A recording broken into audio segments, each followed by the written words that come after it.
Hello, I'm Bob and Roberta Smith, and we're in the Garman Ryan collection in Walsall. This, for me, is the most exciting sculpture of Epstein's that's in the collection. It's a sculpture of Epstein's daughter, Esther. And when I was a kid, my dad used to take me to the Tate in London, and they had this fantastic collection of Epstein. Basically, it was, I think there were 6 busts in a room, and then there was the, what was left of the sort of rock drill, the torso of the rock drill. And when I was a kid, I remember thinking, how could the same person have produced this image, this sort of mad, sort of machine-like image of the rock drill, and then also made these kind of modelled busts of sort of famous people. And when I saw this sculpture, I suddenly realised there's an incredible connection between these busts and his interest in sort of what he would have thought of as primitive art. Because Epstein had a fantastic collection of Egyptian and African primitive sculpture. And this sculpture really relates to that kind of imagery.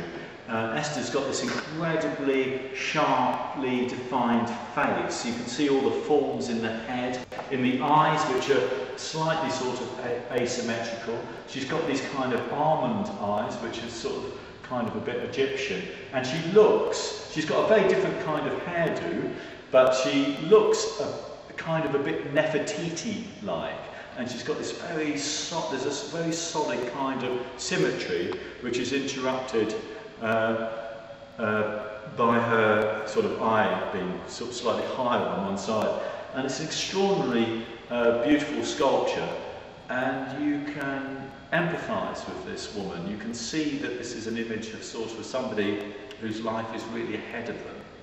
And if we come over to this sculpture over here, there's a little, in the collection, there are what remains really of Epstein's sort of art collection, really. And there's medieval art, but there's also fragments left of his Egyptian art.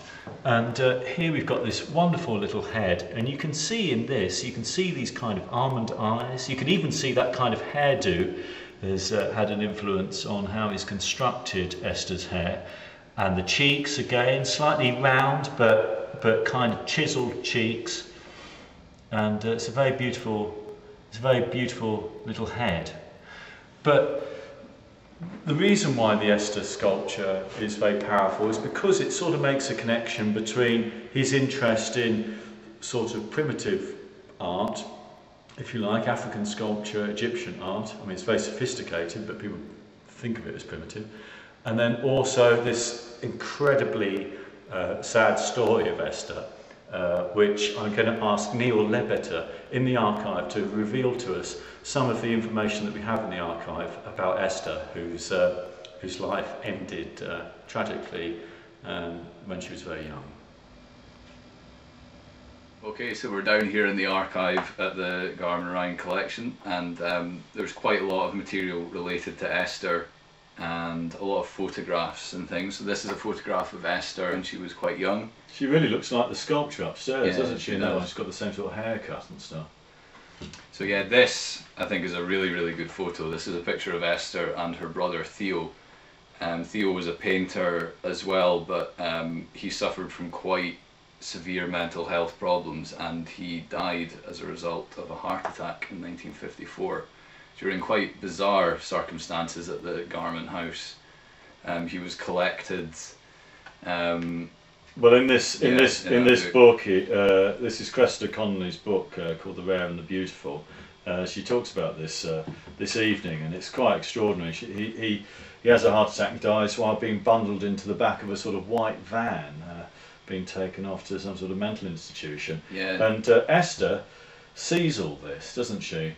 And it has, I mean, that understandably has a profound effect upon her well-being. And here we have a lot of letters from Esther to her mother, Kathleen, when she was sort of sent off to Italy, so I suppose to kind of recuperate from the whole experience.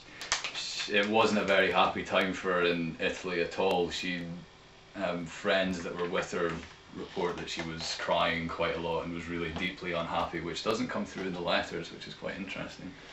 And then this is a bizarre set of things in the archive. I think these news clippings, I think they're from the Daily Mail, but they're images of Epstein receiving a knighthood at Buckingham Palace, and he takes along Esther. And there's some Pathé news footage of this, and she really does look quite wretched in these images. This is just 2 weeks after Theo, 2 or 3 weeks after Theo had died. Because Kathleen couldn't go to that event. Which is quite interesting, because she couldn't go because of the grief of her own son dying, but they sent the sister. They sent the sister, yeah.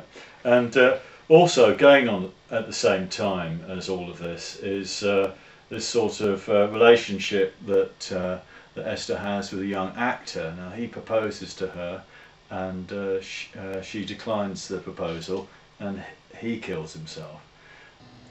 I'm in the archive gallery room on the first floor of the Garment Ryan collection, and this is probably the most poignant thing that we've discovered in the archive. It's 2 dates pulled from a Rolodex calendar, the 22nd of January and the 5th of November 1954.